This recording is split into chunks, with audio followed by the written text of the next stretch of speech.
The more things change, the more they stay the same. I'm not sure who said that, but I'm almost certain it doesn't apply to our industry. I mean, really, I go to work every day and I look around and it's as if the entire landscape was torn down and somebody built it back up right before my eyes.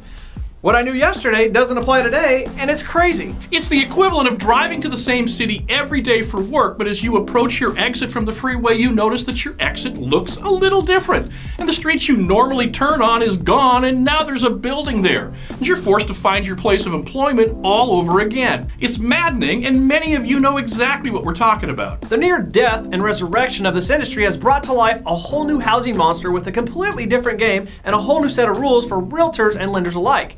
It's hypersensitive with regular boom and bust, it's overregulated, it's extremely competitive, and ever-changing. Poor realtors have to feel like the lost zebra that broke away from the herd feeding at the local watering hole, while the vast pride of lender lions surround her, ready to pounce, all fighting for the same meal. And for the home buyers, they must feel the same way, but instead of a pride of lender lions, it's a school of crocs sneaking up to pick off the one and only home seller or first-time buyer. It's crazy! Nevertheless, how do we gain footing in an ever-changing market? That's a good question with several answers. Well, for starters, Sun Tzu, Art of War, says know your adversary and know them well. And right now, if you're a realtor or lender, our adversary is the market. Lenders, here's something interesting about your world right now. Mortgage applications as a whole are at their worst level since 2008. That's not the crazy part though. I dug a little deeper and found the devil in the details.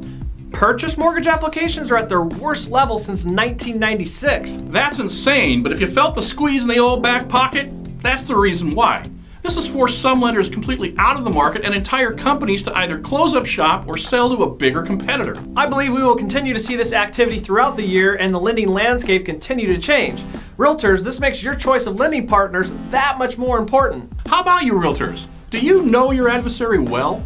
If we asked who makes up the market right now, what would you say? Sellers? First-time buyers? Move-up buyers? I would have said first-time buyers, and maybe you would have too, but another crazy fact about your world, first-time buyers are at their lowest market share in recent history, representing only 27% of the market. Down from 35% just 2 years ago in May of 2012. And as everybody knows, renters continue to rise. Pretty interesting graph here that puts this into perspective for us. The brown bar is home buyers, while the blue bar is renters. And as you can see, renters are on the rise. This is obviously due to the 7 million foreclosures we just experienced. So now that we know our adversary and what makes up the market that we are currently in, what do we do with this info? Well, if we know our adversary well, we know what makes them up, we know their strength, and we know their weakness. Our adversary is the market, and its weakness is the gluttony of foreclosed buyers that are sitting on the sideline.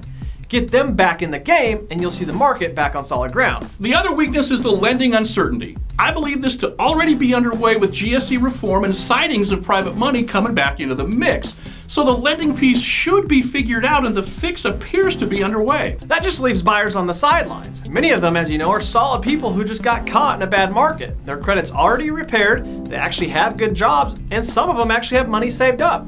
Those are the people we need to get back in the market and off the sidelines. Maybe NAR and the MBA and the NMBA can push for more lenient guidelines when it comes to these folks.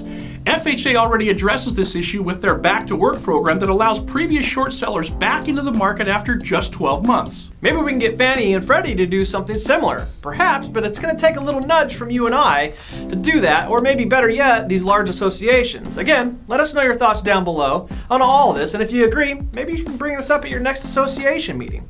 Either way, we'll see you next week.